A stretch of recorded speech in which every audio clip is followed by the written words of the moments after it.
Welcome back to Crux Stationalis, the Roman Station Church Network. On this Thursday after Ash Wednesday, we find ourselves at the Roman Station Church of San Giorgio al Velabro.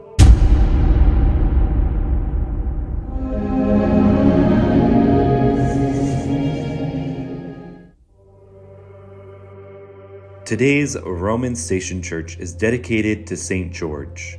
The church is located next to the Arch of Janus in the Rione of Ripa.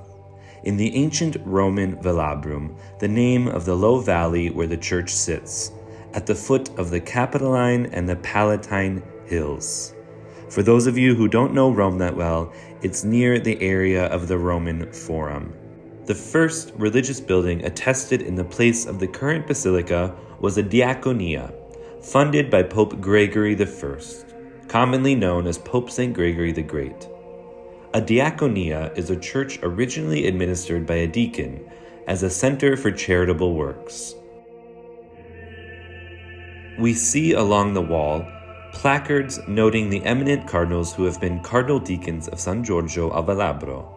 For example, Cardinal Alphonse Maria Stickler, a consistent defender of the position that the Tridentine Mass was not forbidden or suppressed, and an advocate for the preservation of priestly celibacy in the discipline of the West.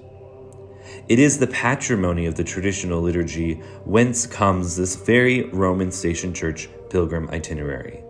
I'm reminded often during the canon of the Mass of this pilgrimage when I hear the names of the saint martyrs. We visit so many of their tombs during this Lenten pilgrimage. And here we see the placard for John Henry Cardinal Newman, brought into the church in 1845 by Blessed Dominic Barbary, an Italian Passionist. Cardinal Newman was recently canonized as saint in 2019. The 13th century fresco in the apse depicts Christ in the Second Coming, standing on the cosmos, accompanied by the Blessed Virgin Mary and St. George on his horse to the left, and St. Peter and St. Sebastian to the right. The work is now attributed to Cavallini. St. George has a white horse, which is his iconographic attribute. If the horse, for example, is another color, it carries another soldier saint, like the red horse belonging to St. Demetrius. The palm tree next to Christ is a symbol here of the resurrection. The current church was built during the 7th century by Pope Leo II, who dedicated it to St. Sebastian.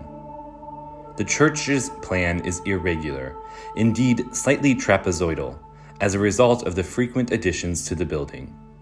The interior columns are almost randomly arranged, having been taken from sundry Roman temples. The church sits in what was formerly the Greek quarter in Rome, where Greek-speaking merchants, civil and military officers, and monks of the Byzantine Empire lived.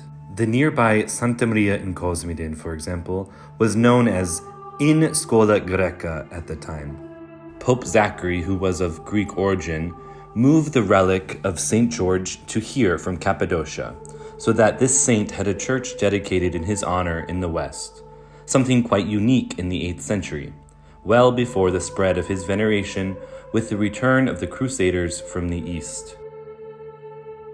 Through this arched opening underneath the altar, we can see the relics of St. George, part of his cranium, the head of his lance, and part of his battle standard.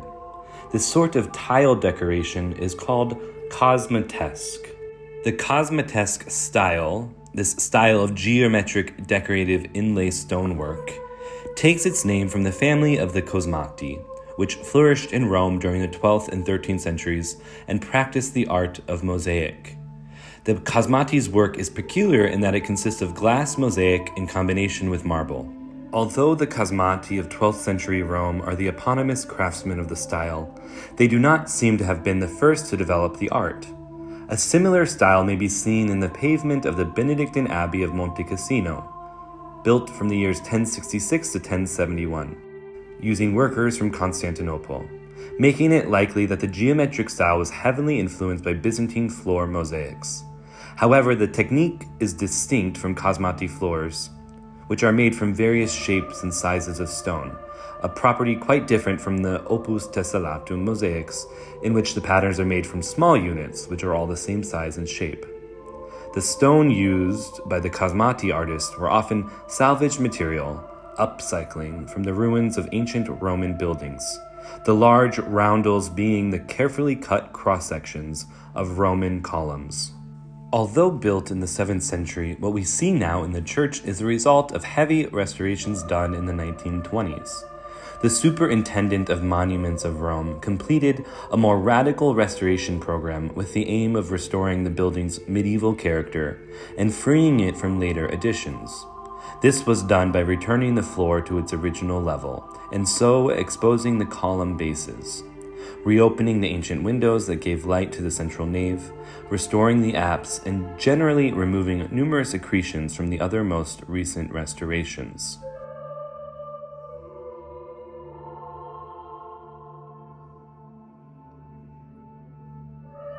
During this process, fragments now displayed here were found, which indicated that a scola cantorum had existed on this site, attributed to the period of Pope Gregory the Great in the 9th century.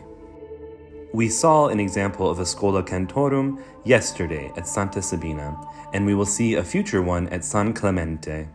Thank you for joining us on this Thursday after Ash Wednesday at the Roman Station Church of San Giorgio al Velabro.